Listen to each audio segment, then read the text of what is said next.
All right, we're ready to start. Sounds good. Well, it is almost 6 o'clock. Until it turns 6. There we go. It's 6 o'clock and I'm gonna call this Lacey City Council work session to order. It's April 13th, 2023. We do have a published agenda. Is there any changes? Can I get a motion to approve? Move to approve the agenda as published. Second. Been moved and seconded. Is there any discussion? Seeing none, all in favor of the motion signify by saying aye. Aye. Is there anyone opposed? And that motion carries unanimously. We have an agenda. First up on our agenda is the Social Security Coverage Resolution. Troy. Great, thank you, Mayor Ryder. Good evening, council. You probably remember we talked about this last December.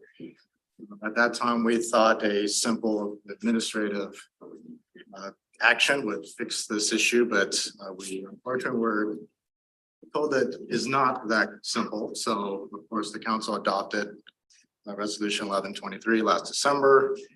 When the state received our resolution, they went to amend the agreement with the Social Security Administration. At that time, it was discovered there was a miscommunication in terms of what kind of error this actually was. So we were informed that the fix, one thing that would fix this would be us to prove that we actually had council intent and that we could actually prove that Lacey made contributions starting in February of 1967. Of course, the council back in 1967 adopted that original resolution in March. So those records don't exist. Staff would not have started to contribute to Social Security before council authorized that. So we do not have that proof, unfortunately. So the fix to be able to continue to offer Social Security benefits to employees will be what's called a majority vote referendum. This is a vote that will consist of all PERS members, and it'll be a snapshot in time once we set the the election date. So any employee that starts after or any employee that terminates from that date forward will not be eligible to vote. So it'll be again a snapshot in time of PERS members. It will take a majority vote of the active members, not the number of members that actually vote, but total members. So it's a 50% plus one. What will happen is once the council adopts this resolution, assuming the council wants to adopt this resolution, we'll complete a questionnaire with the state. We'll of course send them the resolution. We'll have to provide a 90-day notice to all employees of the vote. We have actually already arranged for the Social Security Administration and the Department of Retirement Systems to come make a series of presentations to staff so they have a full understanding of what this means to them. We'll conduct the vote and we'll go from there. In terms of what will happen, a vote in favor of continuing Social Security coverage basically will carry on as if nothing happened. So there'll be no harm, no reduction in contributions. We'll just carry on as we have since 1967.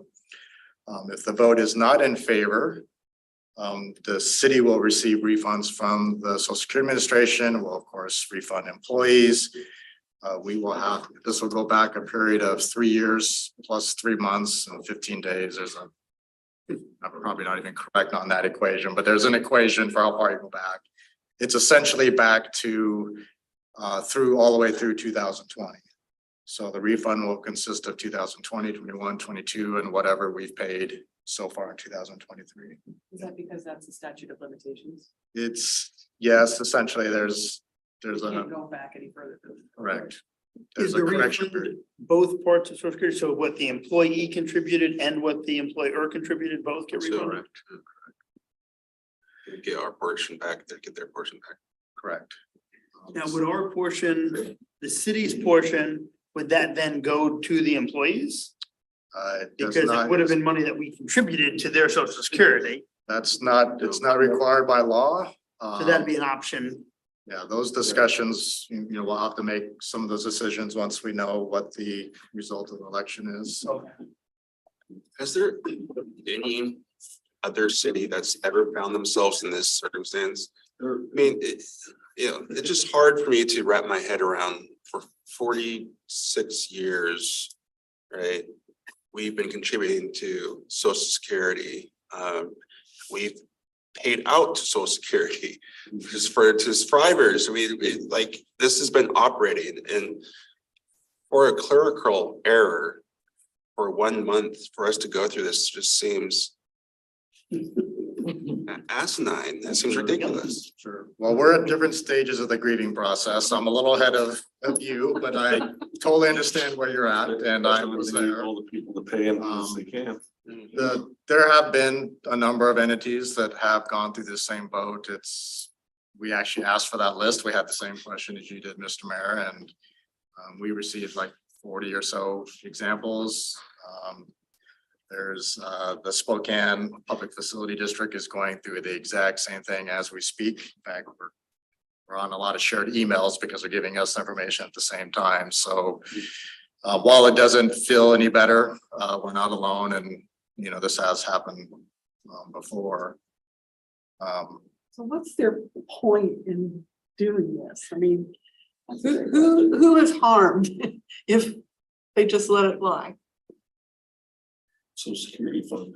Well, that's one of the, People paying in. that's one of the, you know, just the big questions that's really not answerable, because you know, it's a decision by the Social Security Administration. They're turning it off the Council General, and they're just looking at what were the steps taken and going back through, you know, whatever research and audit that they did and found this anomaly. And so it's hard, you know, to look at that. We looked at other options, but also with the remedy for this having to occur this year, trying to pursue some other options, have more conversation when we have this process we need to start moving forward with. We had to balance the two timelines. It does seem like there could have been an administrative decision made somewhere along the way. You would think so.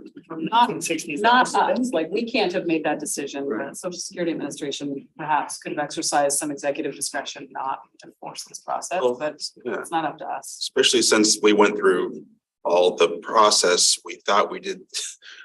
Anyway, it's no here nor there. This is where we're at. I guess there is an opportunity for our employees to back out of this, and then that, you know, I think would be a mess.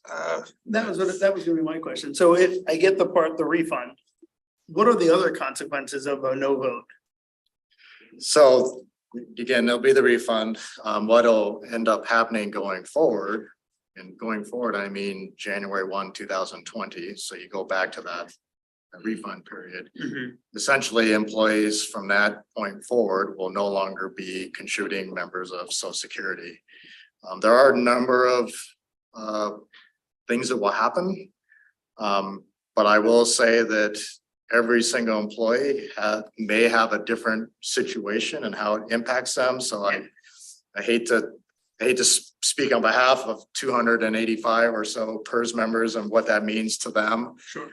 But there are two main provisions within the tax code that specifically government pension employees need to consider. And one is a windfall provision, and it has to do with years of service. So there's basically a look back 30 years. And if an employee has 30 years of basically the minimum contributions to Social Security, there's no impact. But if there is anything less than 30 years, there are consequences in terms of benefits upon drawing those. Sure. There's also a government pension offset, which primarily impacts survivor benefits. Again, every employee situation is a little bit different, but They'll still take, what is it, 30 of the best years to contribute? Yeah, it's 30, I believe, and again, I'm not the expert on Social Security benefits, but I believe the wage that is used in the calculation of benefits is an average of the 35 highest earning years.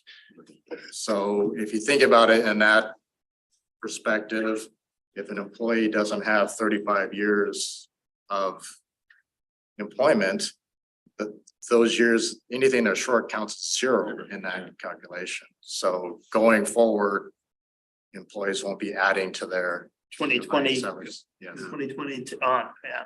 It would have no effect though on people who are no longer with the city, correct? People that have already left. It will actually impact Will. everybody that was an employee during that refund period, including those that are drawing benefits since that time. That was very recent news, so. So imagine if you needed the 35 years, you retired, you thought you have it, now we take years off that, now you Yeah, now don't. you have 32 instead of 35 or something, yeah. Will those people be part of the vote? No? Well, not, it'll be a snapshot in time, like I said, and There's How no many- making the decision for those. Do we know how many people that's going to affect? the retire, Yeah. I don't, Everybody's a. we've had quite a few people leave, you know, like Sure. every other industry and every other local government. Right. So there are definitely some folks that have since retired since 2002 that could be impacted in a non-favorable vote. Anybody separated since 2020? We don't know how many people have separated since 2020. Well, you don't know how, you don't have to affect it, because some may have 35 years in before that, some may not. Some could have 1 year short, 2, so everyone's gonna be affected different. Some may, And they don't under a have different a, employer and they have different coverage there. they don't have a vote. They don't have a vote in this. at So the all. votes, once council adopts a resolution to start this process, we'll file that resolution plus with a questionnaire with Department of Retirement. And they'll prepare the resolution and notice for us to distribute. Once we issue that, then that's where, we'll also give them the employee, covered employees at that point in time, we submit the resolution and that will be the voting block. So is like time an issue here? I mean, I know this is up for a review right now, but can there be a motion to pass the resolution this evening? You could, we have plenty of time. We've been advised to conduct the vote by the end of the calendar year, so we have plenty of time, but appreciate the thought. But we don't want to wait till the end of the calendar year. That mean that, No, we're budget planning time. on the vote to be early yeah, I October. mean, because it's affecting people's lives. So we have to, right, we have to issue the notice of the referendum, a minimum 90 days before a vote takes place. But as we issue that referendum, we also are going to set this forums up for Department of Retirement Systems and Social Security folks to come in, speak to the employee group to give them information. And then we also want to make sure as we time this vote that anybody who's going to be planning vacations, they have the ability to send in proxies, those type of things. So it's a coordination issue that we're set for the first week of October. Okay, well, all we can do at this, go ahead. Two questions. First, in the notes, it talks about alternate procedures may be utilized by DRS. So do we anticipate that this is going to be a mail-in vote situation, or are we going to do an on-site vote? We haven't determined that yet. One of the requirements is employees have to sign You have to have acknowledgement that they've signature. received the ballot. Yeah. It's, again, we haven't decided, but it might be easiest for us to collect the ballots and get them to DRS rather than relying on mail, that type of thing. So again, no final decision, but that's kind of the direction we're leading. And the other question, when they provided us with this notice, is that when the statute of limitations sort of is anchored?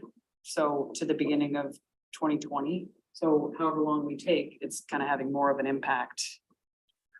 Or does that anchor move? Like if we don't do the vote until October, does it shift later in the year in 2020? I believe it's on notice because it's not that January 1st, 2020 is not going to move on us. Just So thinking about anybody who retires between now and whenever it is that we give the notice and send the list to DRS, like they're also going to be impacted and they won't have the ability to vote. So there's reasons why we shouldn't wait too long. That's what I'm saying. I feel like we should push this as soon as we can. This is scheduled after this conversation to be on next week's council meeting agenda. Did you say it was a simple majority? yes, 50%. But anyone who doesn't Oh. vote counts as a no. It counts as a no. that's correct. Yeah. And we're gonna keep it open for the full 10 days. Voting, that's what it's, you have 10 days, right? So, are we in the communications to staff advising people, if you are thinking of retiring this year, you need to understand this situation with Well, Social Security and Right. how you might be affected? We just recently sent out an all city. Could say, what does the staff already know about that? Oh, of course. Yes, and then, like I said, there'll be the informational meetings. We're also putting together, actually, DRS has put together a frequently asked questions that we'll, add questions and answers to as well. And, of course, advising them to contact Social Security Administration for specific calculations on how this may impact them. Have you notified the unions that represent the staff? We've done that as well. It's really tough because it affects different people differently and, If you're younger, I was just gonna say, a younger, newer employee get some money back. looks at it very differently than someone that's close to retirement and has 33 years in or something. Yeah, the vote's gonna affect them all. And then So also, it's- family status, the private benefit status, that's Troy Yeah. mentioned. That's why it's hard to say this is what's the effect is, because it really is dependent on the individual and their circumstances. And so, kind of go back to, to highlight the steps we've taken so far. Last Thursday, we sent out a notice to the entire organization, so everybody's aware of this. They understand what the path is going forward. Our human resource department, Lonnie's been going out and meeting in small group just to kind of make sure if there's any questions. We can't give any specific advice, but we just say, here's the process and step, and here's the information sources. And then it's going to be really beneficial too with having those forums with DRS and Social Security staff, because while they can't really give advice, they can give, they can talk about the specific circumstances of each individual in a little bit better and finer detail than we can. Is the employer required to maintain a neutral stance for the vote?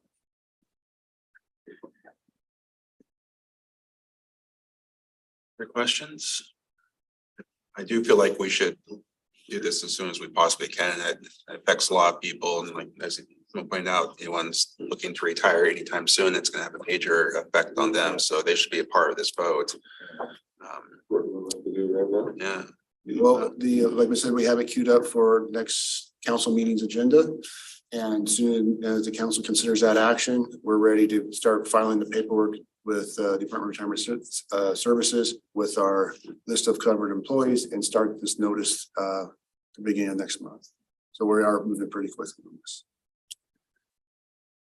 Okay, we'll wait till next Thursday then. Any other questions? You're done.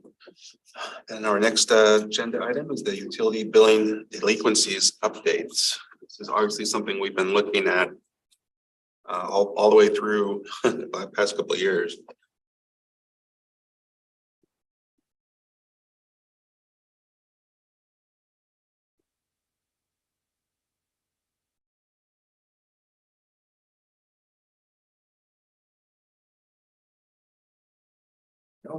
Sorry about that. Thank you again. We wanted to give the council an update on our utility delinquency enforcement. As you know, I always like to look back before I look forward, and again, situation where I think, what's happened over the last 3 years is pretty critical in our path going forward. So really, we need to go back to the beginning of 2020. Of course, that was when COVID first showed its ugly head. Immediately, the state went into action, declaration of emergency, I think in February, maybe even January of 2020. But shortly after that, the governor released a proclamation that prohibited any termination or enforcement of past due utilities for obvious reasons. We were in a very poor state in terms of the economy, everything shut down, and people's ability to pay bills was certainly in question. That lasted all the way up until October 31st, 2021, when the governor, after 17, I think, different amendments to this proclamation, was finally rescinded. There was special provisions put in place between October and then December for utilities to help catch up with basically 2 years of potentially not collecting utility fees. Also, what was happening for us specifically is this is when our radio read system really the failure rate started to accelerate during this period.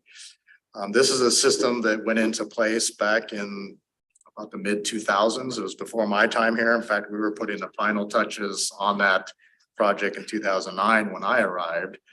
What happens is these radio transmitters, they're battery operated. And after 10, 12, 14 years, these batteries start to fail. And of course, this is a project we did all at once. We don't have the same luxury, or we didn't and probably don't in the future have the same luxury as what we're doing with the LED light replacement, where we took a very methodical approach. So this didn't happen. We had the whole system fail. This is a situation where we have to have all the same units out there at the same time. So they get installed at one time, unfortunately. So we started to see about 500 to 600 meters per month fail. This just kind of built up over time.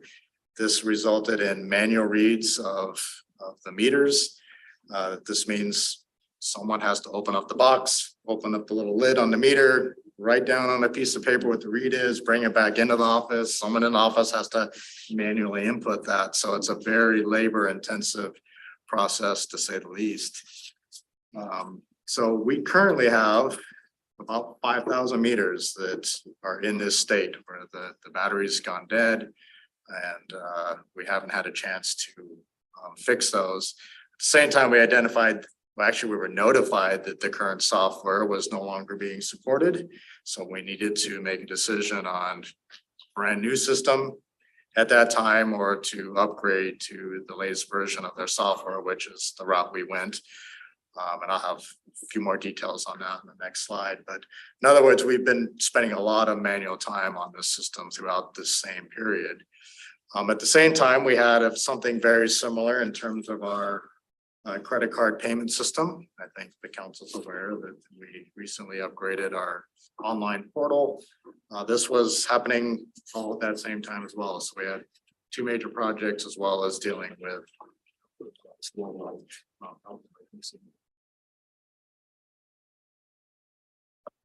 So what's happening more recently?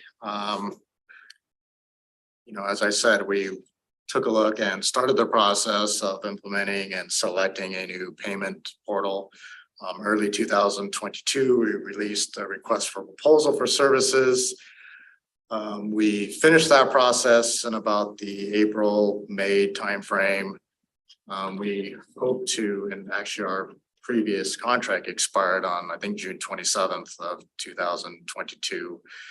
We ran into some implementation delays, so we delayed the implementation by 6 months. We negotiated a 6-month extension on our previous contract, and we didn't go live until just before the Christmas holiday there on December 19th. So that was basically a year-long process for us to get to where we're at now. And I'll say that we're still working on some implementation issues as we speak. So even to say that we finished on December 19th isn't completely true. Where we're at with our meter reading system, Aclara, when we noticed that these transmitting units were failing at an alarming rate, we put in an order for 8,000 of these units. To give you an idea, we have about 26,000 meters out there. So about a third that we expected to replace, and we'd already replaced, a few thousand prior to that. And of course, what happened is we ran into supply chain issues. We started ordering these about 2021. We put in more orders in 2022 when we realized the supply chain issue was a problem. We didn't receive our first units until December of last year, so December 2022. So in some cases, these were on back order for over a year. We received, I think, 2,000 of these units in December 2022. We received the last 6,000 just this year. So like I said, it took about a year to get these. In the meantime, we ordered the new units that aren't compatible with the current software. But the good news is we thought ahead and we got the new units that will be compatible with the next software round. So we'll be in good shape there. We are hoping for a go live date on this new software on May 9th of this year. So do we have to swap out all 26,000 units? Eventually we will. Will the new software work though in the time being? So you had 8,000 new out of the 26. Is it still gonna work on the other 18,000 or They whatever? will, but we expect those batteries to fail as well. So, but Because they're just as old, right? So they're all gonna, okay. so yeah, we'll eventually be replacing every one of those units, but We'll probably be, right around halfway through, and it'll be definitely more manageable than having to change out 5,000 all at once. Is there anything unique or new about the meters that we have, the newer ones? Do they have a longer lifespan, or is it a different battery, or is there something unique about them? I don't know. Is it the same technology that? I would hope the technology is better, but I can't actually say that it is in terms of the battery life. Okay. I will say, we thought we'd get 10 years out of the old transmitting units, and we still have some of them in operation today, so that's like 15, 16 years, so. Wow. Yeah, hopefully there's a longer life with that, and we had some issues, not that long ago with the collecting units, and we were having to transmit more often, so I think hopefully that will extend the battery life as well, so I think it will be going forward. Is it quite a process to change it out? It's not, but it's 5,000 of them, so it's, Yeah. and they're specific locations. You can't just go down the street and replace them. You have to drive to a different address. Every single time, yeah. And that's the same thing with the Wherever your reading. water meter is, it's like, How long is that gonna take? I'm not sure. We have a great crew, and we have I'll have it some, done by next Friday. it's going to take a while, but we've got like I said, a really strong staff. We have some limited term employees in anticipation of that as well. So thank you to the council for your support on that. So we're looking forward to this upgrade for sure. And there's a lot of more features that come with this software as well. So it'll be a lot more useful information for us too. So the guys that are out, like doing their normal, they got a ticket or a worksheet or whatever that they're working on, and this is just something that's added to for that day. And hey, while you're at it, you're gonna be doing an extra 2 or 3 swaps. And how many of those guys do we have? We have 2 full-time permanent meter techs, and we have 3 of these limited term. And that's really just to allow us to do these manual reads, but this is a motivated bunch. They're quite incredible to watch in action, so. so obviously the manual reads, we're gonna change those out first and then go down the line. Absolutely. And on top of all of that, we of course had staffing challenges like basically every city department and every industry out there. Like I said, thank you to the council for these limited term staff members. Again, we have 3 meter techs out in the field, and we have 1 admin person to help deal with the manual process within the office. So again, thank you, council, for that support. We've dealt with quite a bit of turnover since the beginning of COVID. When you count the 4 temporary positions, we have a total of 12 in this division. There's only 2 of those people that were here pre-COVID. If you take out those 2, and they're long-term employees, one is a 20-year plus, actually, they're both about 20 years. You take them out of the equation, our average experience in this division is less than a year. It's certainly not to say anything about their skill set. They're amazing people. We're lucky to have them, and they're super dedicated, and in many cases, they're the face of our city. That's definitely our most busy counter. The most customer contacts happen there. Despite some of the less than pleasant calls they take, they always come to work with a smile. And if you listen in there, you just got to appreciate everything they do every day. But that's really to say that nobody on staff has been here through a full turn-off process. So we have basically 0 experience with that. That's not to say we can't handle it. But this is a new staff, and we're working through some issues. We're teaching ourselves how to get through this. But again, I can't speak to the dedication of that What a team. golden opportunity to learn hands-on real quick. So in terms of billing, is this gonna present any issues with our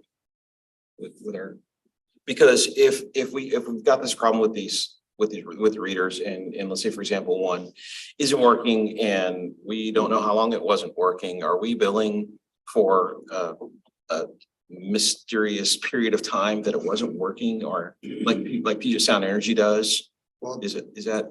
the meter is mechanical, so you could actually look at the number dial. So the reads are are. So the reads are accurate. strictly mechanical, Right. no surprise bill for these people. We have been doing some guesstimating though in some cases. In right? some cases, sometimes we just cannot manually read 5,000 meters. We have basically a 1 week window to get all of those reads.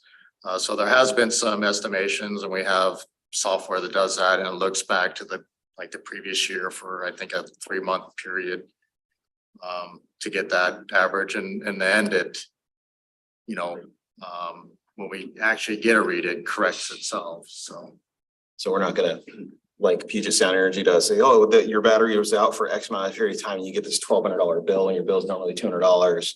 And we're not gonna get those phone As calls. long as they're not working is the transmission of it. It's still, the meter is still working, so they're still getting an accurate.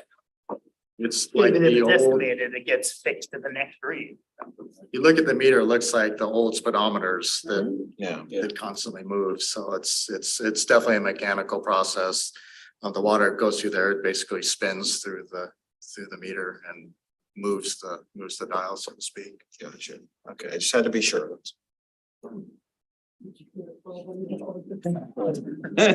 So all this and how many people do we have in the back?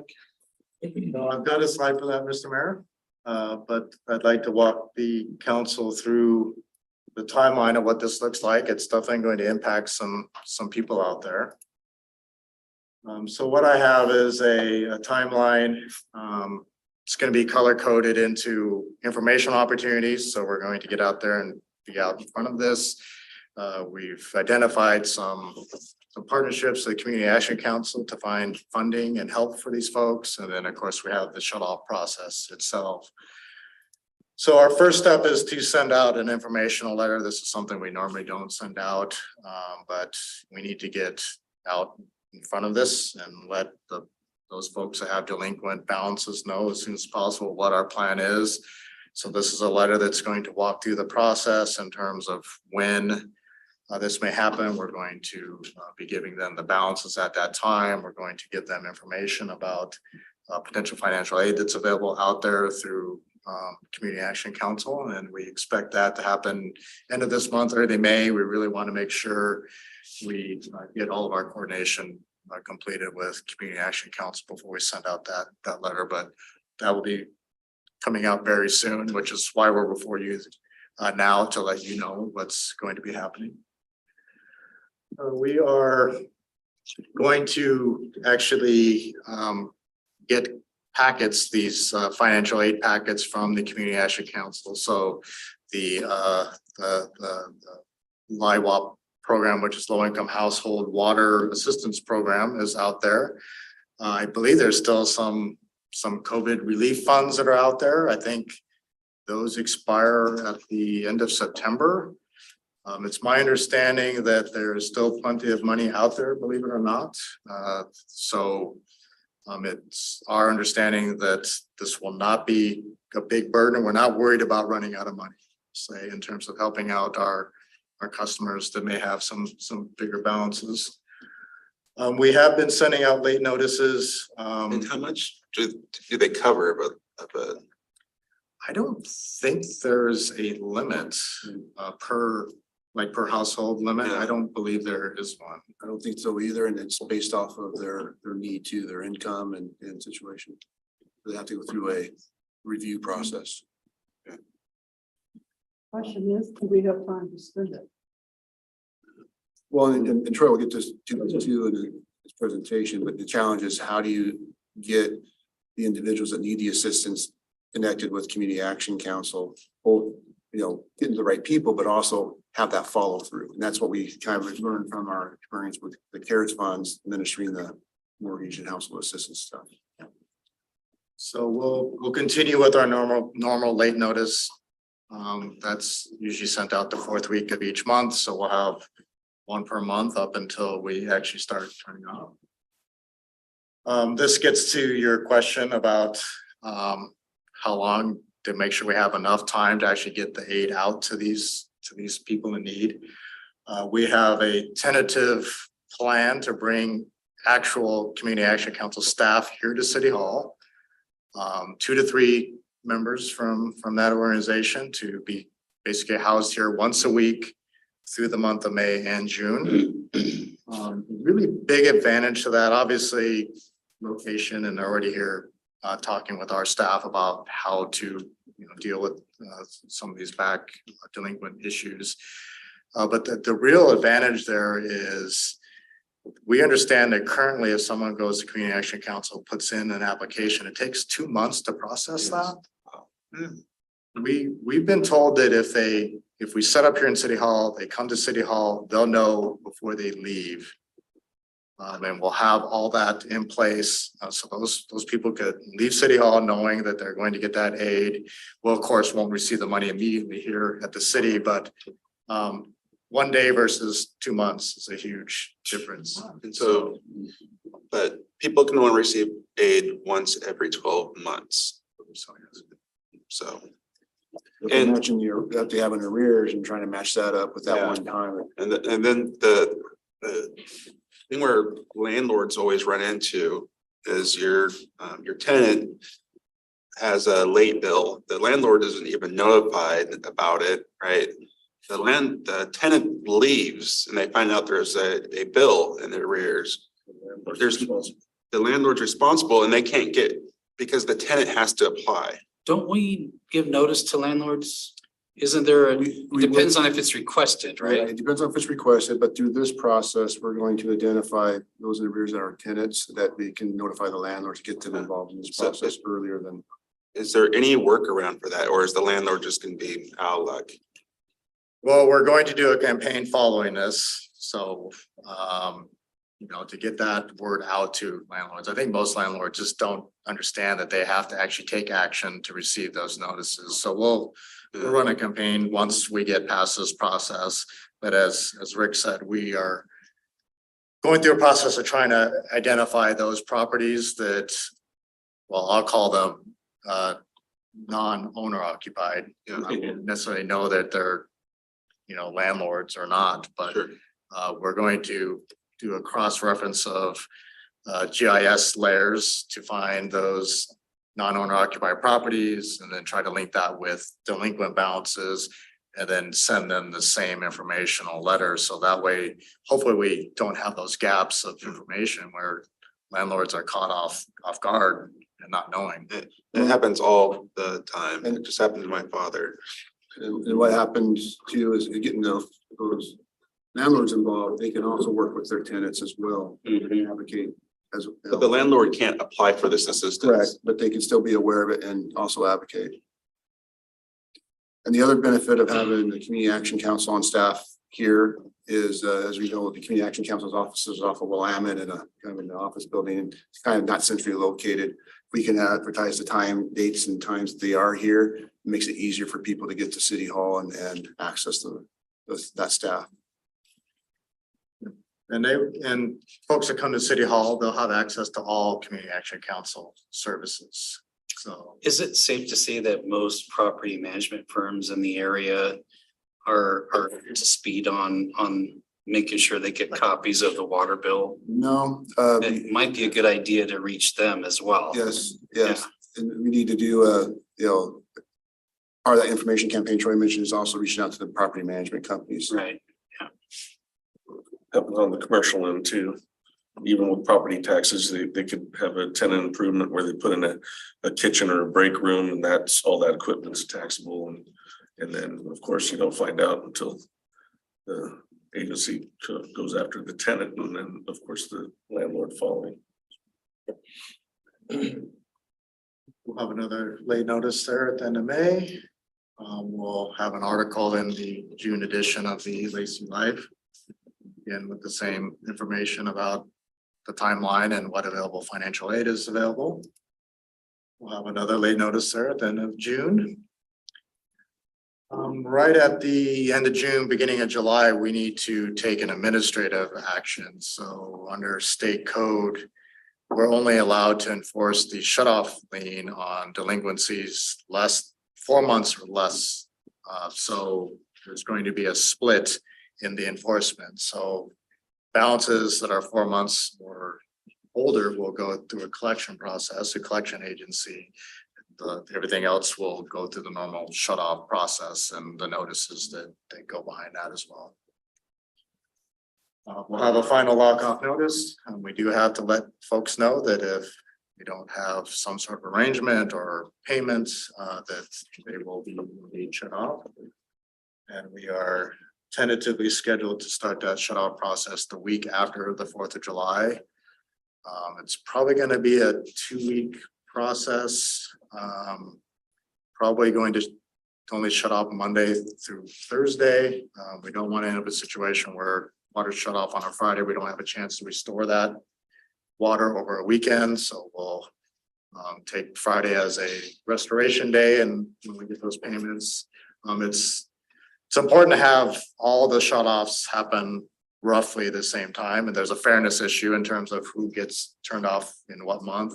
There's also administrative process. Again, that 4 months is a rolling 4 months, so we'll have a whole nother huge lift to rotate out that 5th month and then restart in the following month. So we really hope that we'll be able to turn off all those accounts that are still delinquent at that point or haven't contacted us within that same kind of administrative period. Troy, if someone is turned off and then makes payment, how long does it take to get their water back on? It really kind of depends. The state statute says restoration within a reasonable period. We've looked at that as a 24-hour period. I don't think we're going to hit the stopwatch and wait 24 hours, obviously, but we're going to work. This is really going to be an all hands on deck. But typically, it's usually done within 24 hours then? Yeah, and we try to do it in the same day. Well, probably, so we're going to need the help from Scott Egger's crew down at the shop. We'll have our 5 people here in the utility billing division out there. At some point, we'll have to take a couple people and have them just on restorations. So that'll be kind of a constant process. This timeline too, we're starting to have project meetings, and we're bringing all the appropriate people involved that are going to participate in this process in July. Soon as we start planning and doing that logistics, so it runs as smoothly as possible. So it's one, we can be timely in response to the utility customer, but also make sure that we're not putting that staff and overextending them as well. So how do we figure out the payment plan? And what is the parameters for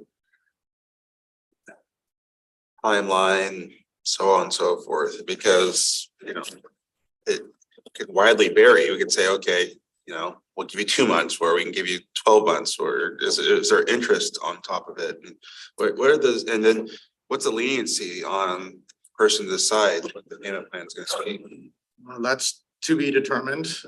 Great questions. We have the same questions about sensitivity to the state constitution and get to public funds in terms of how long of a term. Interest, is another question.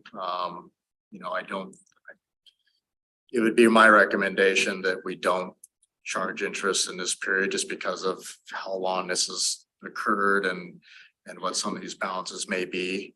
And we're, certainly want to be sensitive to that. We've talked about, so the payment plan would only be on that first 4 months. So we've talked about a year at, the very most, to perhaps 4 months as a term.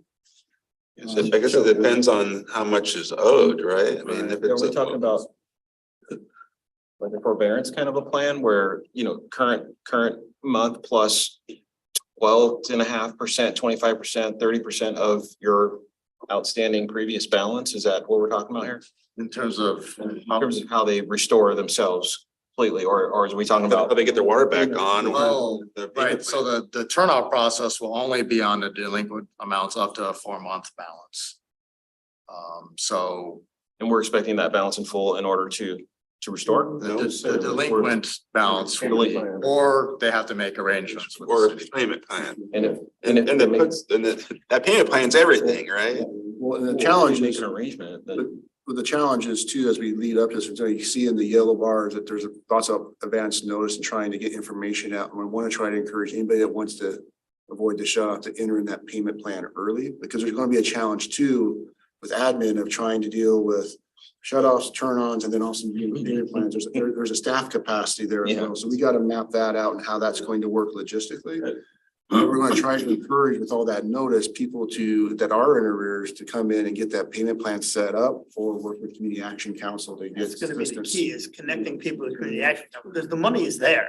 Yeah. If Yeah. you connect the people, then you don't need a payment plan, the money will be there to pay. Because it's going to be very difficult Depending if we're at the on point what- of shut off and trying to turn people on, and now we're dealing with payment plans, because that is a sit down, you have to work. It's a lot of these bills are set fees, like lot and other ones, so we, Well, and I guess let's Gone get down to the road and looked at what kind of payments, numbers you know? are we talking about here? I mean, what's the average bill that's overdue? Well, there's a lot of variables in here, so I attempted to answer that question by not answering your specific Yeah. question. Yeah. I mean, you don't know what the average delinquent bill is? I don't, well, let me go through the numbers and I think you'll understand why that's a challenge. So we took a snapshot in time, end of February, so that was pre-pandemic. So that's February 29th's balances there from, again, 2020, and you can see our aging schedule with a total of about $750,000 outstanding. Then fast forward, over, 3 years to actually just 2 days ago, these are were our balances. And one caveat there is the snapshot on February 29th is after the due date. This April 12th, 2023 number you see here is before the due date. So there's still some other balances in there that are kind of clouding the numbers, but if you look at the over 120 days, that's the balances are going to take the collections path. That's about, if you look at the behind the numbers, it's actually about $1.3 million. There's some other final bill things in there. That's about 1,000 customers. It's like 971 customers. So it's about about $1,000 balances per account if you look at it from that standpoint, but could be wide ranges of averages in there. There's some. I had no idea it got this out of Yeah. hand. but a lot of this is, isn't usage related, so like people that moved and only had like 2 or 3 day billing cycle on a month still get the full lot charge, get the full, all the other fees and stuff. You could use 10 gallons of water and still be close to $100 bill. Yeah. it is And so that, I mean, have we approached Lot or any of the other fee related agencies for savings that could help these people? I mean, Well, our interlocal agreement with Lot is the city of Lacey pays based on amount billed, not collected. So Lot has already been paid for their fees. Lot's been made whole. They're not losing Wow. anything. well, I mean, I will say that Lot had, that first year of the pandemic, worked with the 3 cities very closely, and they were watching that and looking for potential, actions that need to be taken just because of they the help cash with flow. connection fees and Lot is paid in full. Cap City too, so. They did. Why are we holding Lot's debt? Exactly. Wow. Not That's the just Lot, agreement. but I mean, It's part of the interlocal Wow. agreement and. but have we That's approached nice to to see get if it. there's any wiggle room, anything to help the, Well, we haven't had those discussions in, at least a year. But those balances. That's a big number. For sure. Does this include both residential and commercial? This is all. every. And also too, you look at that 120 days, I mean, that's really the effects of the pandemic and the moratoriums too, because that's that period of time where we saw that growth and everybody was struggling. Well, I know, but that resolution ended in October. So it's April. Yeah. I mean, it's. Well, and there's some work to move forward, but we ran into troubles as we went through the beginning, always began the presentation, all the different things that we were having to work with not only the meters, but also the hardware, software, and also the pay management switch over. So there's been a lot of work been going on to get to this point. I guess I didn't realize back in February, we had that many delinquent accounts of 2020 before pre-pandemic.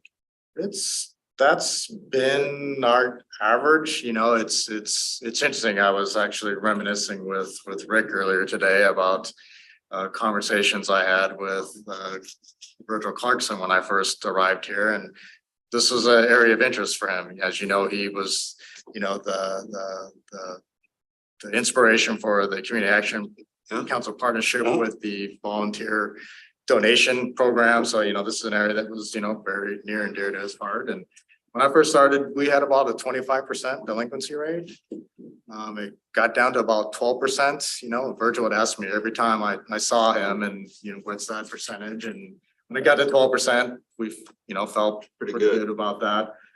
This balance here, this well, if you just look at the 1.3 million, that's only not only, I don't want diminish the number, but it's about a 15% delinquency rate. So we're not that far off our historic, although I agree, it's a shocking number, but in terms of where we've come as a utility in that time frame too, in terms of that growth, I think it's 14. Over 30 days, even over 60 days, that's could be people's normal cycles, but you get over 120. I'm sure we have some way over 120s on this number, right? Going back to the couple of years of the pandemic. But you don't have a really good idea of what the average overdue amount I don't. is. So like I said, there's about 970 or so in that 120-day period. Overall, this full $2.2 million balance, that's about 3,900 accounts. If you take, I did the back of the envelope math because Sure. I thought of the same question. If you take a $150 average bill, you divide that into that 387,000 number, that's 2,000 accounts. If you use wintertime water usage, which is the period we're in, right? No, I don't think anyone's watering their lawn. I had a pond in my lawn yesterday, so I'm not watering my lawn, but that's 2,000 alone. That's half of if the 150 is the average use, that's 2,000 accounts in just that first 30 days. That's half, and then when you add the other 900. So it's kind of hard to tell, and those aren't the numbers, but just from a kind of a usableness check, we're talking about. Our software can't tell us that. You'd have to go and manually look. Troy, in that 120-day number, then I'm assuming that there's people that haven't paid since the moratorium. So going all the way back to whatever that was, February of 2020 or whatever it was. March. But there's some people that haven't paid since then. So they haven't paid the bill in 3 years. That's a safe assumption. There's also probably some $50 balances in there too. Sure. There's probably some Every meters that have balance been is in there. altered, so they're not even in this number. Right, so there's, when a home sells, there's a final bill. This is a really good example of small balances, so. The bill is prorated. If someone buys a house, as Councilmember Stedman pointed out, there might be a 2-day water use. They may get a bill for, 2 days worth of water use. The person moves, leaves the area. We have a hard time catching up with that. Those balances are in there. So there's some really small balances in there as well, but there's definitely going to be those that probably have not paid in 36 months. And the landlord has no idea in some cases, and they're gonna get. Is there a point here where we notify the landlord? There's no legal obligation. In fact, they need to opt in, but we're going to, through this process, we recognize that we want to make sure we get that information out to landlords. So they're going to be within this notification process. And then once we get beyond this, we'll do a campaign to make sure that landlords have that opportunity and understand and know that there is a form. Will we be notifying landlords that currently don't know, like they haven't opted in yet, but we're gonna let them know through this process? Plan, I think we're gonna look at cross-referencing GIS data with utility accounts and then move this notice, hey, the contact information, get more information. Because we should have the contact information of every landlord too. I mean, every owner. City of Olympia does. We're gonna use the property tax Yeah, the parcel county information. roll has it. But we don't necessarily have, or if someone built, or if it's an apartment, right? We're going to be sending notice to the taxpayer of the property, which hopefully is the owner slash landlord is. As well as the ratepayer. And with our utility system sign up, is the ratepayer, the customer signs up, and that may be the renter or the landlord or the property owner. And so in that system, it's listed as the ratepayer. That's who we have on record. But we have to go through another GIS layer to identify Who's the property owner, taxpayer, and cross-reference to be able to generate that list. In that contact, are we able to or legally able to tell them the ramifications of the situation and what could happen? Well, what We'll be what getting the that dollar information out amount of this. is and everything. Yeah, we're going to lay out the entire process. As to what will happen in terms of collections and potential. Then they're in violation of their lease or rental. And this issue has come up, and this is what really brought it to our attention was in January or so, a landlord was looking to sell their rental. Their tenant had left, and relocated, but had a very large outstanding balance that came up through the escrow process. And so we're working through that issue and ultimately the tenant came back and paid the account. Got a net proceeds. Well, that was nice. But anyway, those issues came up, and so it is a very shock or surprise. But again, we gotta move forward, try to get the information out, contact as much people and start having everybody start looking at how do we make those accounts. Are we putting the information out in multiple language, especially like Spanish and Yeah, so our plan is to, our larger? Right, Yeah, because Spanish, that's a big deal. I mean, so a renter who may not read English is be getting this, and doesn't understand that there's help out there either. sure, yeah, no, we're going to engage Shannon, the public works team or public affairs team to help us get that message out. We're going to, like I said, we're going to lean on Scott Hager and his team for help, and our whole team, like I said, our dedicated utility billing team will certainly be there helping people see. And our main purpose here was that the council be aware this is coming up. We'll be having check-ins along the way and the apprisement notices go out. So we're gonna start the process now, right? Yep, we need to start this process now because, we need to hit that July timeframe. And there's other anomalies too that we have to pay attention to as well. And of course, weather conditions during that time we have to be sensitive to. We don't want to wait too much longer because then we get in the August months.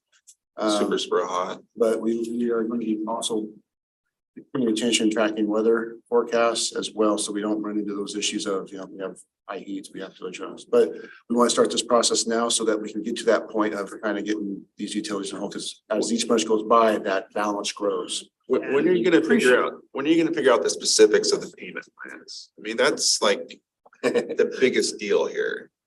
For someone who, and what are the qualifications for them to receive, right? I mean, someone who have a big balance and they make just a little too much to qualify. What's the qualifier? Well, there's no set of rules or RCW that we have to.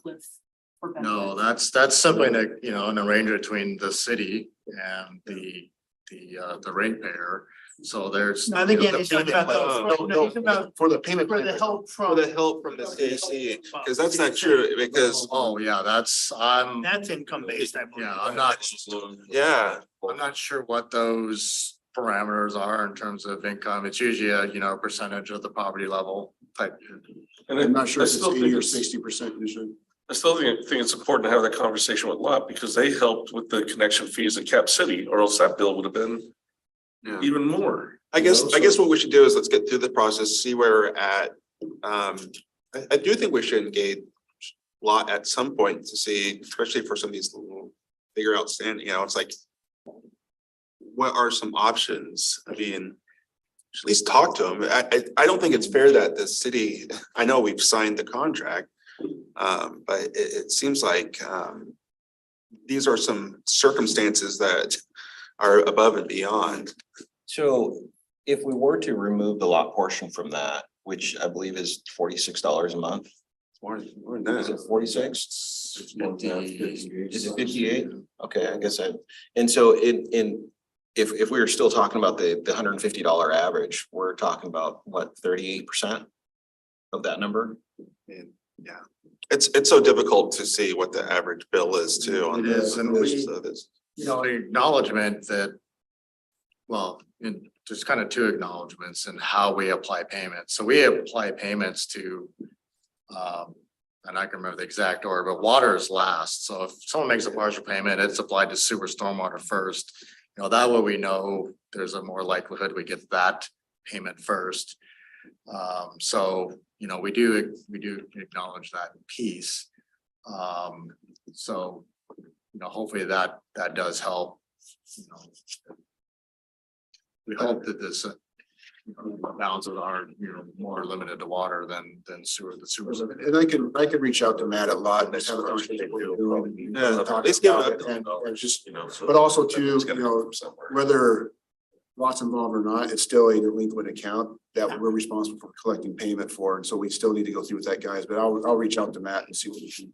have a conversation. I think probably everyone on council would appreciate some briefings as throughout this process. Oh, yeah. I really want to be kept abreast of what's going on. Especially when we get close to times where shut offs, we didn't know like how many people were gonna be shutting off, so Yeah. we don't want to be surprised by that. No surprises. Get what we're getting for reaction, how it's working with Community Action Council, Yeah. those parameters, what progress is being made, so we can do some regular. And the payment plan, like that's the biggest thing of this. I mean, it really is. That's a big deal. Like going out a year on I mean, I don't know how you're gonna figure that out, but that's a pretty important part of all this. Well, we want people to be successful, Yeah. right? It's in our interest that people are successful here too. Absolutely. So, Like, yeah, we'll manage those terms to set people up for success, therefore our success, so. And that should be part of the benefits too. We want to help you.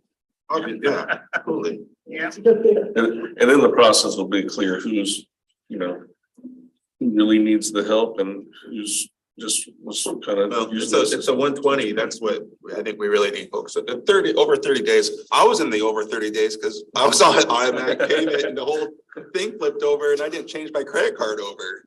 And I'm like, why am I getting that? Anyway, so I mean, I went through that normal process too, and so. You can see the 30-day didn't really Yeah, change it's much. But also That's too, pretty constant. That's not. we get some fun, but also the shop, it's 45 to 120 is gonna be that window too. So there's gonna be some nuances there in terms of what's subject to shut off. And so we can keep that information going. But I think the biggest push is try to figure out how we can get that assistance out there from Community Action Council. Is we talked to Community Action Council a couple of weeks ago. I spoke with Kirsten. She mentioned they got additional funds to them, so they have funds available in addition to what Troy says. So So having them at City Hall, I think will be helpful, but the key is gonna be making sure the public is very aware of it. We gotta make sure this gets out there. It's that over 90 day, it's like people, once you hit 9 days, most people are probably, okay, they finally figure out, caught up. That's why 21,000 that, but you see that 187, that's That's going enough. to 120 means just. And in a lot of cases, areas that didn't use all their money too, that pot of money becomes available for others to can apply for it as well. Okay, anything else? If we're gonna talk with Lot, Justin Long is their finance guy, and he's willing. I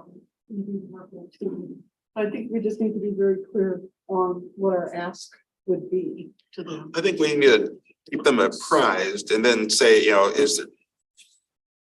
what's their thought on, for those people that specifically in the 120 who have been most likely affected by COVID, is there other programs, maybe a lot, have available to help those people as well?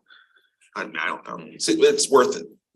Sure. And again, I'll say that we did meet with Lot at the very beginning of the pandemic, and I got to know Justin quite well through that process. So Tumwater, Olympia, Lacey, we were all meeting and we were watching these balances, but that first 12 months, we didn't see it was kind of remarkable what was happening. It all kind of shrugged our shoulders. My just recommendation, I'm happy to contact Lot too, but to me, what I'd recommend What I'd recommend in a conversation a lot is have them reach out to all the agencies and ask how much outstanding bills like this exist, not just in Lacey, but with Tumwater and Olympia as well. Oh, yeah. I mean, I don't think we should have any special treatment. I think all the Yeah. cities are probably in the same boat. Yeah. And it's- So I think it might help push the solution. Yeah, Yeah. okay. Again, I appreciate the council's support with our limited term employees and said I can't say enough about the utility billing team and all the support from the rest of the city. So thank you to everyone. I appreciate when they caught my mess, so, Yeah. It's like almost like a perfect storm. yeah. But you still do. Yeah, it definitely felt that way to us too. Okay, thank you, Troy. On to the big agenda item for this evening. Well, good It's evening. really interesting going through these applications too. I'll turn it over to Shannon. Well, good evening, Mayor, Deputy Mayor, and council members, and I'm back here tonight to present on some of the community development block grant proposals that the city received. And give me just a second to start the PowerPoint presentation.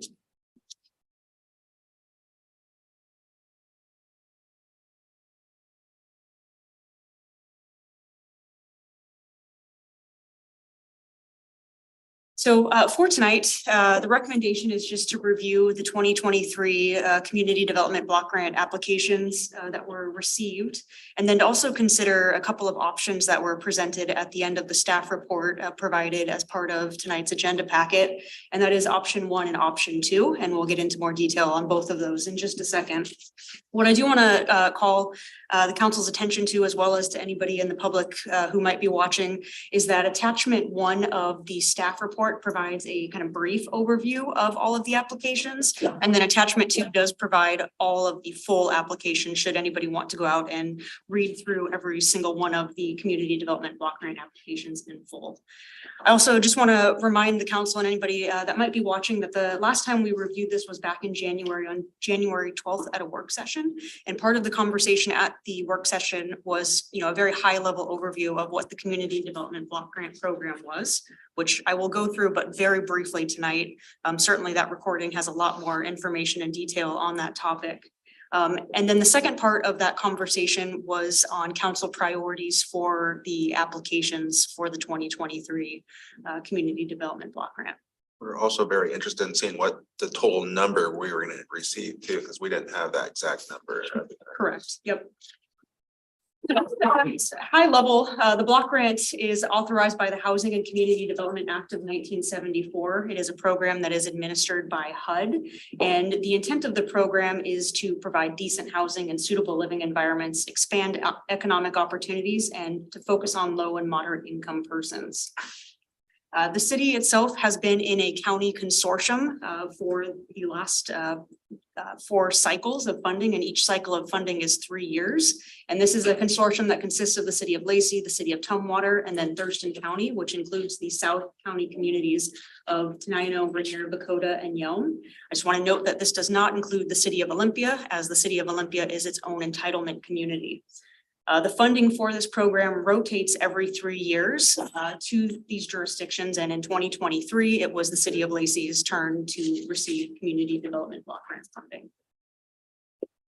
Just as a reminder, as part of a conversation back in 2022, when we were putting together the City of Lacey 2022-2024 work plan, there was conversations about becoming an entitlement community moving forward in 2025. And that's certainly something that we are continuing to take a look at per the work plan. This effectively, if we were to move forward with that entitlement, community status would be our last cycle year from receiving funding as part of the consortium. So for community development block grants, there are a couple of requirements, and there are a lot of requirements, but I want to highlight some of the high level ones. And first of all, they can't supplant existing funds. They have to satisfy HUD's community development block grant national objective, and they must be an eligible activity. For the national objective, all projects must benefit low and moderate income persons by either having an area benefit.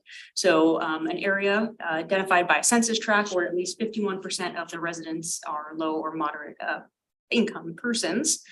Number two, having a limited clientele benefit, meaning that there are programs that benefit a specific target group of persons. And this can be through documentation that it is hitting that 51% of LMI persons, or it can be presumed categories. So for example, domestic violence victims, older adults, homeless persons, et cetera. And then the third national objective could be met by a housing benefit, which would again be permanent residential structures that would be occupied by low to moderate income individual income households. Must be an eligible activity. So there are three areas that can be eligible activities. The first is public services, but notably only 15% of the total annual funding can be spent for public services. And then there's public facilities and capital improvements. And just as a reminder, as part of the entire funding, Thurston County does retain 20% of the community development block grant funding as part of program administration. So public facilities, just to unpack that a little bit more, these are services that are traditionally provided by a government or owned by a nonprofit and operated to be open to the general public. So food banks, libraries are good examples of types of public facility projects, shelters as well. For public improvements, this could be capital improvements, including infrastructure improvements like street, sidewalks, curb, gutter, sidewalks, parks, playgrounds, water, sewer, and parking lots, et cetera. General ineligible uses are general government expenses, public facilities like city halls, police stations, stadiums, exhibit halls, schools, political activities, direct income payments are all ineligible uses. As part of the Thurston County Consortium, there is what's called a consolidated plan, and that provides goals. And so I've listed the 6 goal areas from the 2018-2022 consolidated plan, and just want to make note that Thurston County and the city of Olympia are working on the next consolidated plan, but currently these are the goals that are still in operation. As you can see, the top ones being affordable housing, economic development, public facilities and infrastructure, social services, continuum of care, and land acquisition. As a reminder, in the packet, I also included what community development block grant funding in the past has been put to use by the city dating back to 2014. So you can see what was funded 2014, 2017, and then last time in 2020. Where we're at in this process, we are here reviewing the presentations, and there's a couple more steps moving forward that the council and the Thurston County would be involved in. And just want to highlight the idea is that in May, the city council would select the projects to be funded with the 2023 cycle. And then Thurston County would then do all of the motions that they need to do in order to get that funding and to award the applications that are funded. So during the January 12th work session, the city council did establish some funding priorities. And so for public services, the idea was to attempt to allocate the maximum 15% of community development block grant funding to public services. Again, only 15% can be allocated for that purpose. And to work to try to fund organizations in Lacey or serving Lacey residents. And then to prioritize projects focused on affordable housing, social services, and public facilities and infrastructure. So to the question that the mayor brought up of we didn't know how much funding we were going to receive at that time, we do now know. And so what this table is showing in table 5 is that the total 2023 community development block grant funding is just over $1.2 million. Thurston County's administration, the 20% that they get to retain is around $241,000, which leaves this funding available for Lacey at $1,054,198. So the maximum of the total 2023 funding would be the maximum for public services that could be applied from the 2023 community development block grant funding would be around $81,000. Excuse me, $181,000. Thank you. It is getting late here, right? $181,000. And then The minimum funding that could be applied for capital projects would be about $873,000. I think I got that one right. So there's some leftover Mhm. dollars in there. So, yeah, and so part of that total, and I do want to highlight this, is that about 90,000 of the dollars is left over from 2021's administrative costs. So those are being folded, they were unused administrative costs as part of that 20%. And they're being folded into what could move forward as capital costs. They cannot be used for public services, because presumably 15% threshold was met, or we will meet it with our funding. So That 90,000 is money that the county, the administrative money the county took that they didn't spend, that they're now rolling into this. That is my understanding. Yep. so they are keeping track of their time and billing that to CCG. Go ahead, Ted. So, for applications here in 2023, we received 12 applications, and 6 of them were for public services and 6 of them were for capital projects. And again, I just want to reiterate that the full applications are an attachment 2, a brief version is in attachment 1, and then table 7 and table 8 within the staff reports, again, provide another high level overview that we'll take a look at as part of tonight's presentation. What table 6 is showing is that the amount requested in funding is significantly higher than the amount of funding that the city has available to allocate to the applicants. It always is. And you can see, for public services, it's around $325,000 more, and for capital projects, almost $700,000 more. So turning to the first table, which is table 8 in tonight's packet, table 8 is listing all of the public service applications that were received. Again, we had 6 applications that were received. All of the red stars mean that this entity received 2020 community development block grant funding or is receiving some other type of city funding.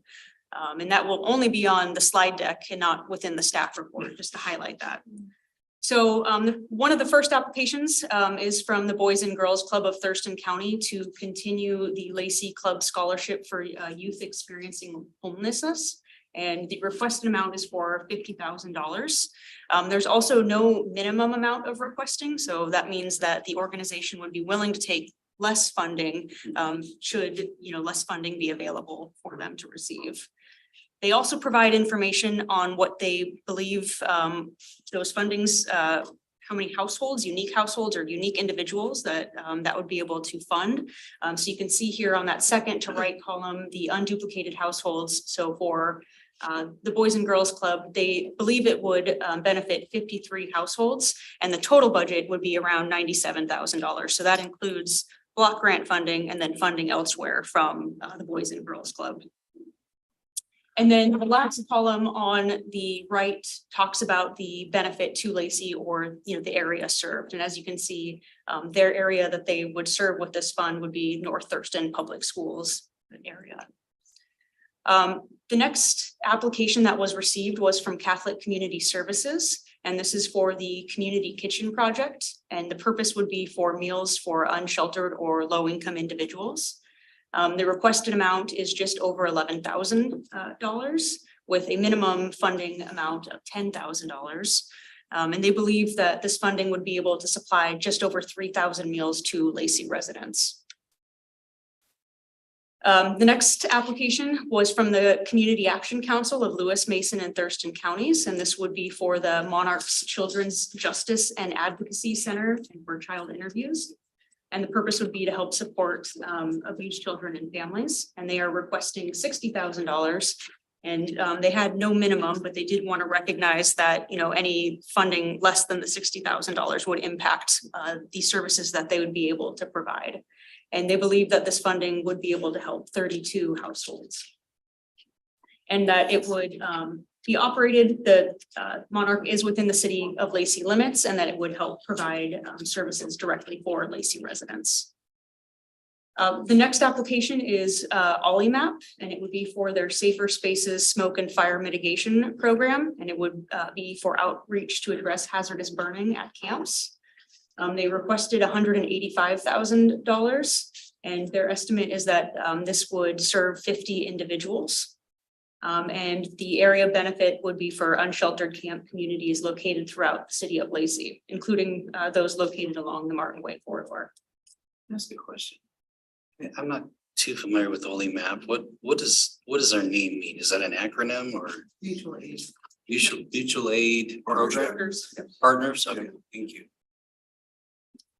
The next application is from Senior Services for the South Sound, and that is for the Home Share Program. And so I just want to make note that this is one of the programs that is not receiving 2020 Community Development Block Grant funding. They are receiving community block grant funding from other jurisdictions, but the city of Lacey did provide funding for their pilot program. Right.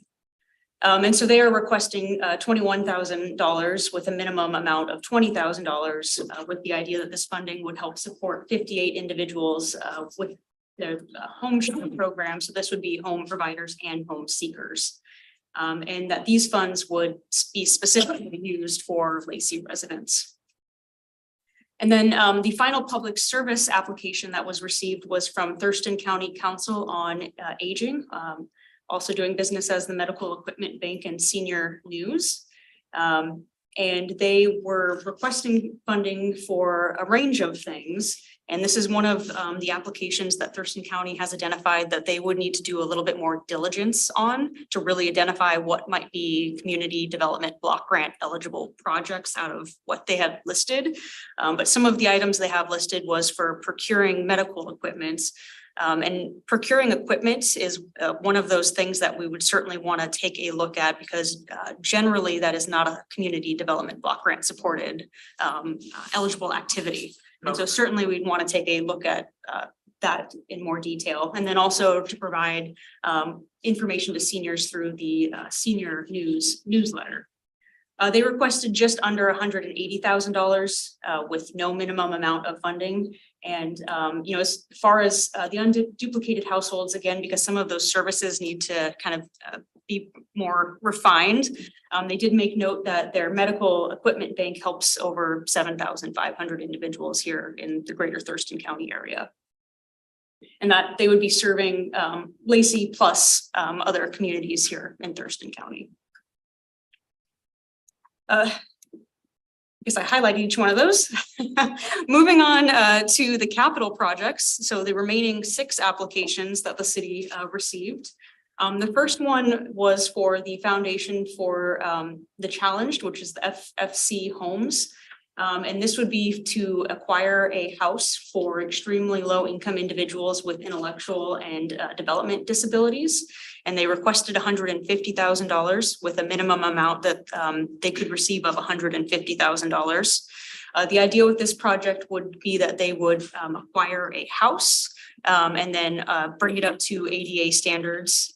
So they assume that the total project is going to be around $900,000. And that this would be, it's not an organization that's located in Lacey, but the idea would be that 75% or greater of the individuals living in that household would be from Lacey. Of the 3 people. Correct. How do you divide 3 people? It's a great thing. That's a great question to ask. When you fill through the application, you have the answer of 75% or all. And so maybe just to allow for the possibility that that might not be the case. There's no numbers, 66%. Question on that too. So if they list 150 as their minimum, so they're not willing to take less, in other words. So if we were to go through this and decide to give them 100, they don't want it. Well, and Councilor, I think that's a really good question. And as we'll get to some of the options, I think that's part of the conversations that we might need to have with these organizations moving forward of. And the reason I'm asking obviously is we have requests for more than we have. So we're gonna have to make cuts somewhere. In some past years, we've done that by cutting everyone by a certain percentage or whatever. But I'm just wondering if, you know, that makes that, if that was what we needed to do, it would obviously eliminate them if they really don't want less, so.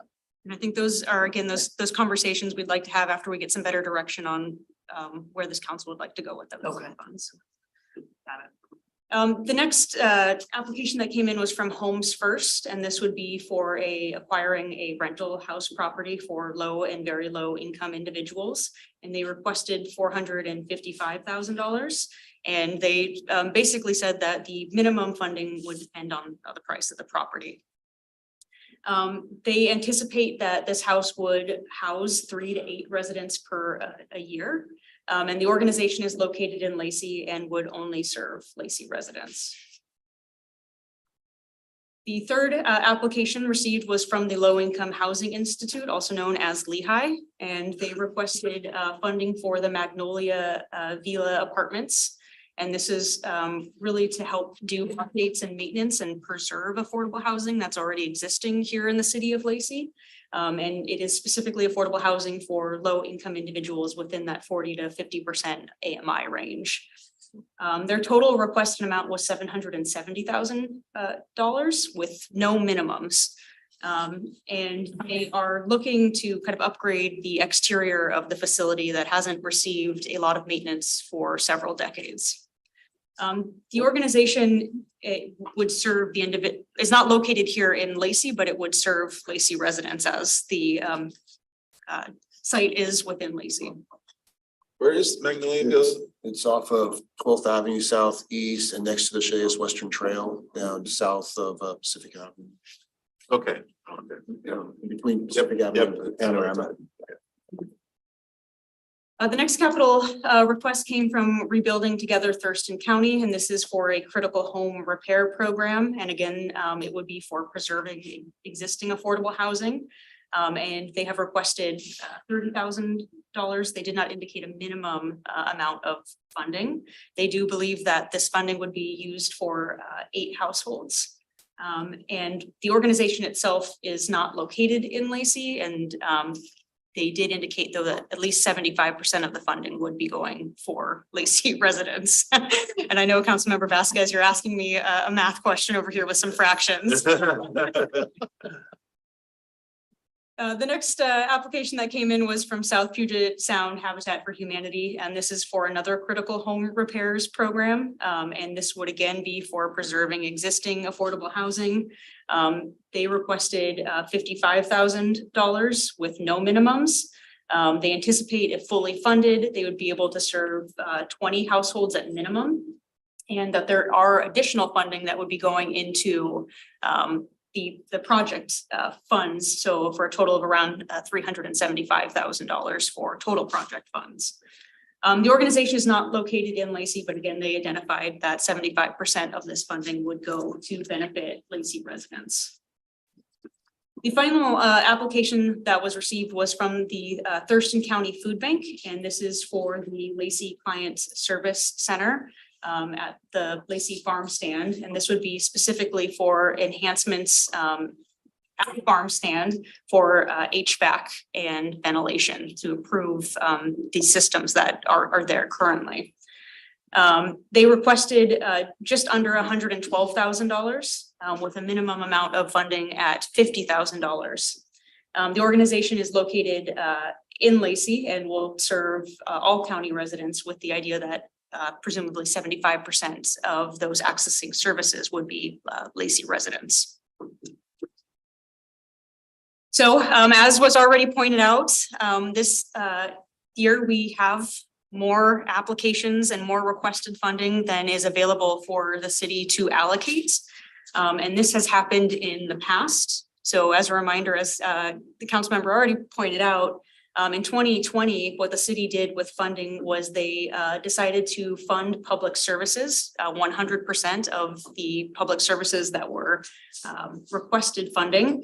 And then they allocated less than 100% to 3 out of 4 of the capital projects that were requested.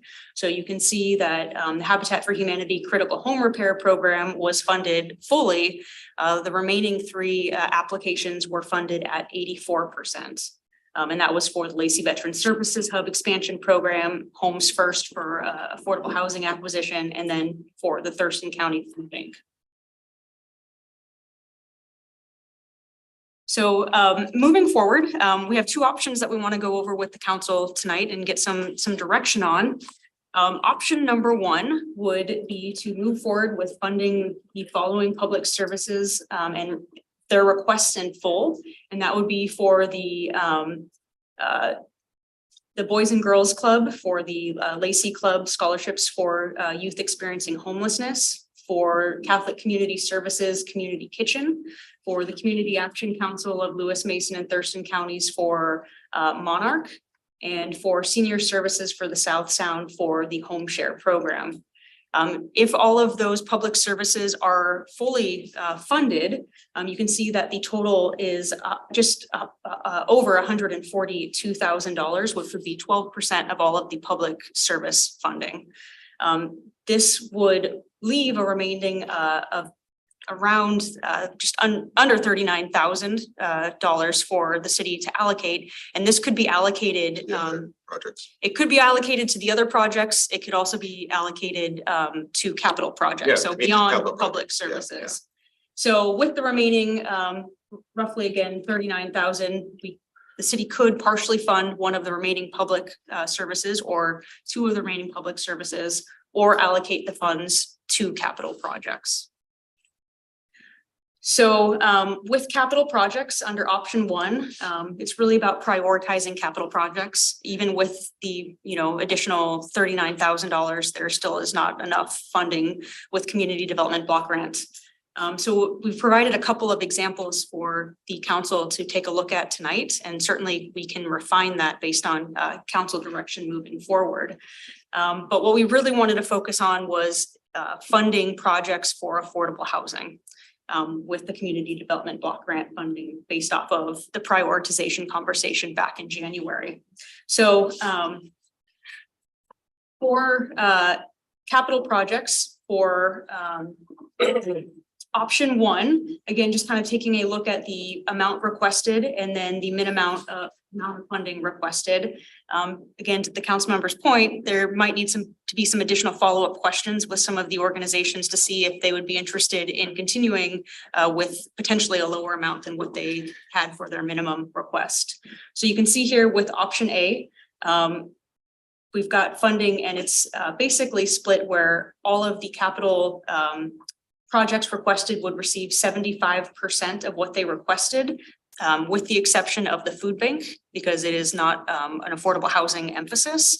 And the other exception would be for the low-income housing institutes, Magnolia Villa Apartments. This would be at 46% of what they requested, but on par with what Homes First would be receiving for their acquisition for affordable housing.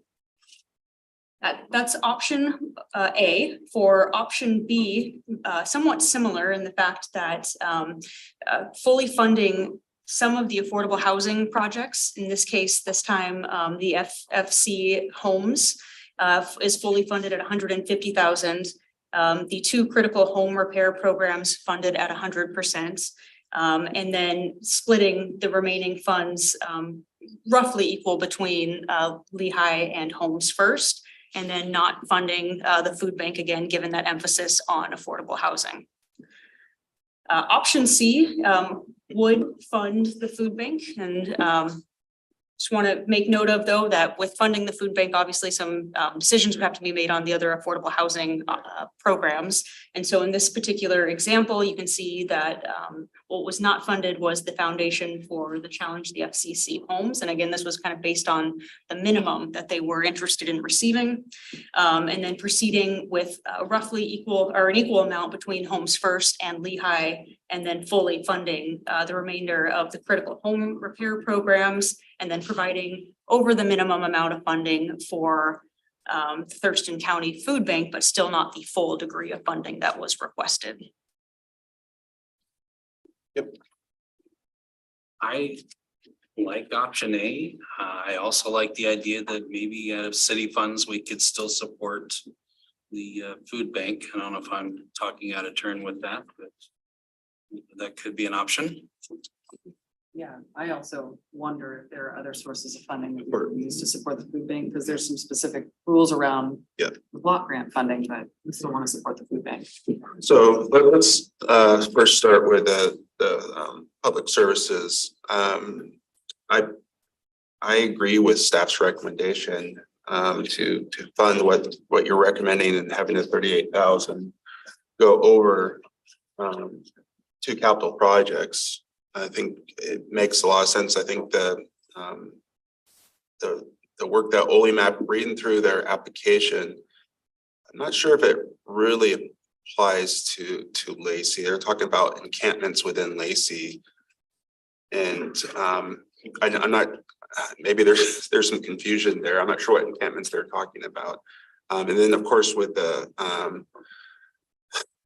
equipment, yeah, I think that's outside their purview. So I feel very comfortable with the recommendation for public services. I would agree. That was. To fully fund the 4 smaller Yep. requests and shift the 38,000. Yep. So that would include Monarch, senior services for the home share. Yep. Is that? I think we can all agree on that. Pretty much, but I just saw the only map request, this is something they've done in partnership with Orca around, and Orca's involved because a lot of the stuff that gets burned in these encampments, not only is it a danger to the campers, it presents Sure. pollution for the surrounding area as well. So they're attempting to both educate and then provide alternative, safer ways of staying warm. Sure. Something that Chief Brooks came and spoke to us about when Orca was considering changing their rules. So there are these other programs that can provide funding so that if folks in the encampments have to burn, we give them safe accelerants instead of something that's not. Sure. I understand that. I'm still really comfortable with the staff recommendation. I just, again, we don't have, this would be serving outside of Lacey because we don't have the encampments they're talking about. Right. And currently in Lacey, we just, so. So after the public services, the remaining monies would go. The 38,000 would go into the capital. capital projects, and that's where I think we have the big decisions. Is that 38,000 plus the 81,000? Are we talking? So the extra 38,000 is not included in this total I know. for the Well, options. About the extra 80? That is included. That is That is, included. yes, it's already taken into consideration. So what's not, it's just that 38,000. Correct. So I also think option A is very reasonable. The one thing, obviously there's 38,000 that can roll over. I would like to hear from the applicants though. Obviously, if we're with option A, we're bringing money down from the 150 to the 112. We could put the 38 onto that and get back up to the 150, right? Correct. Yep. So that could solve that.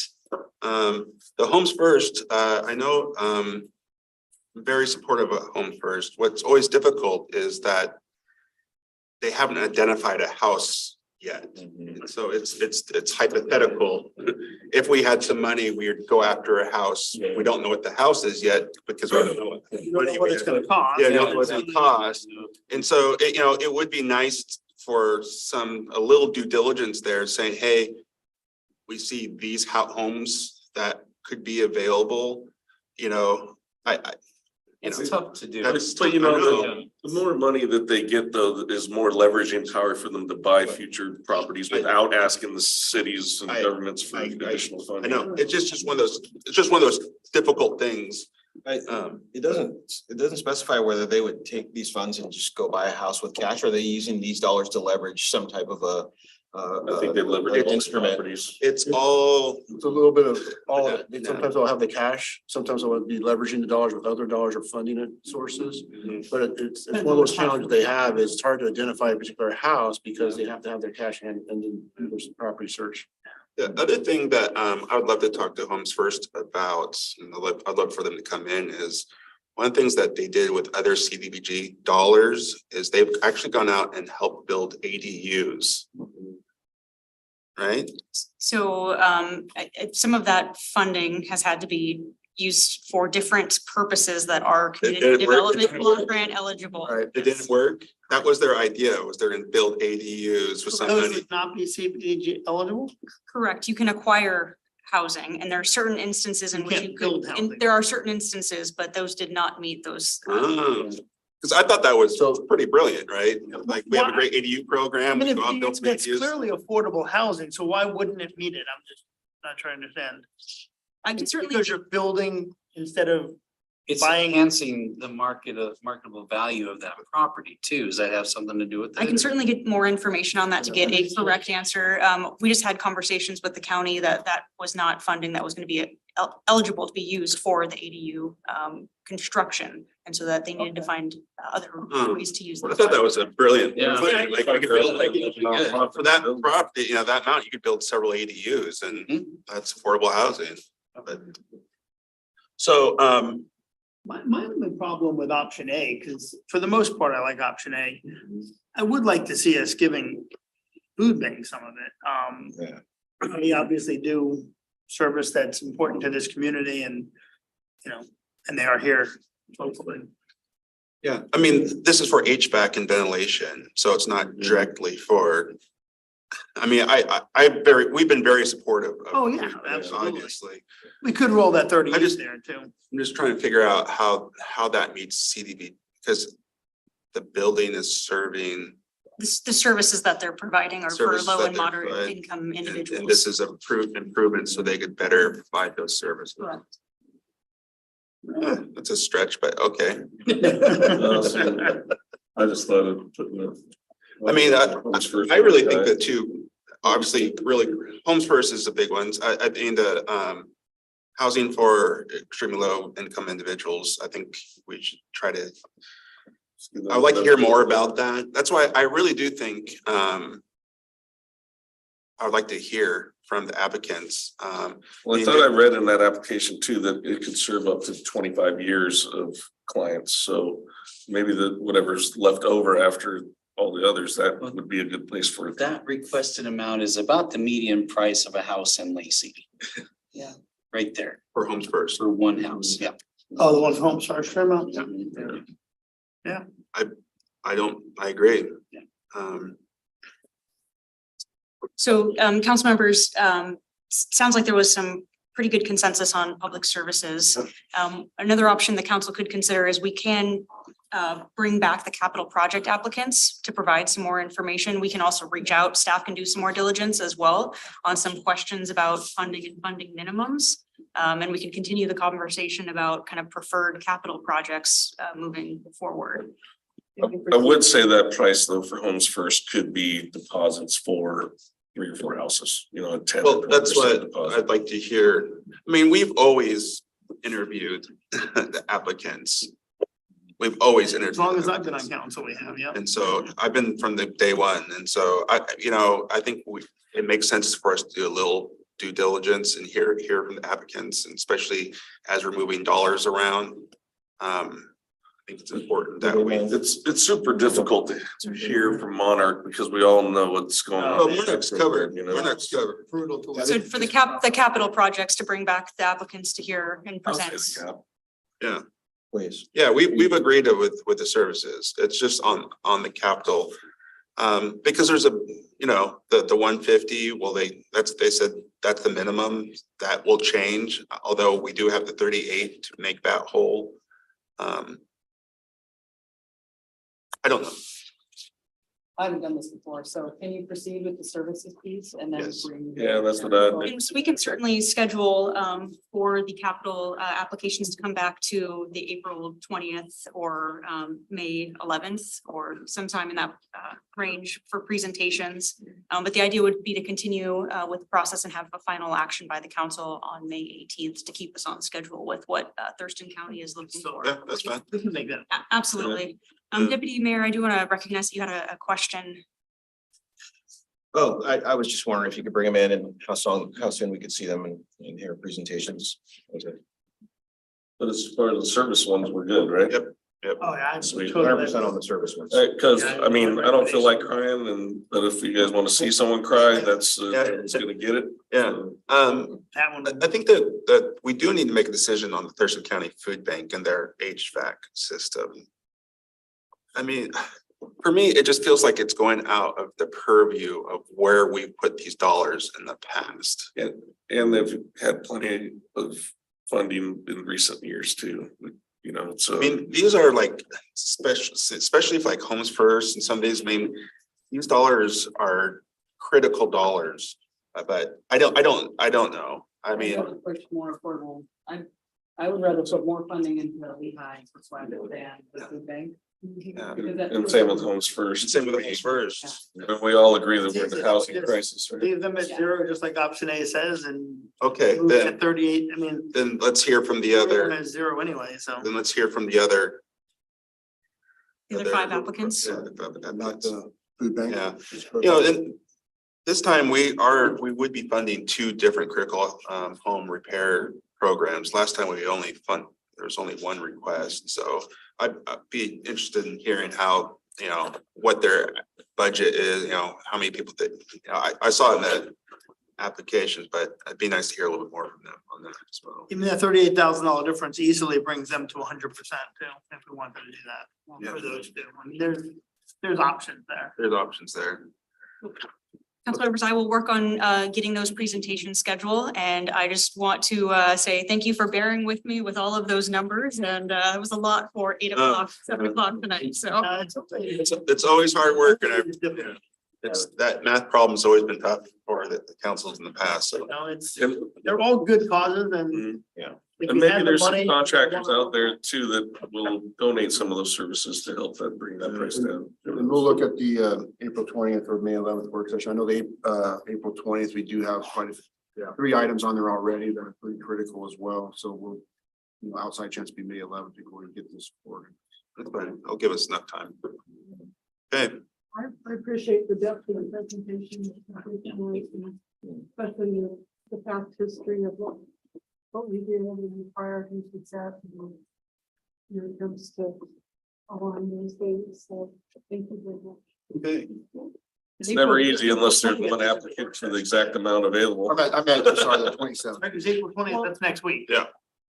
I'm at the work session. Okay, I'm just sorry, checking. I apologize. That's quick. That's next week. No.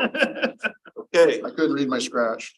with that, reach the end of our agenda. So without objection, I will call this work session adjourned.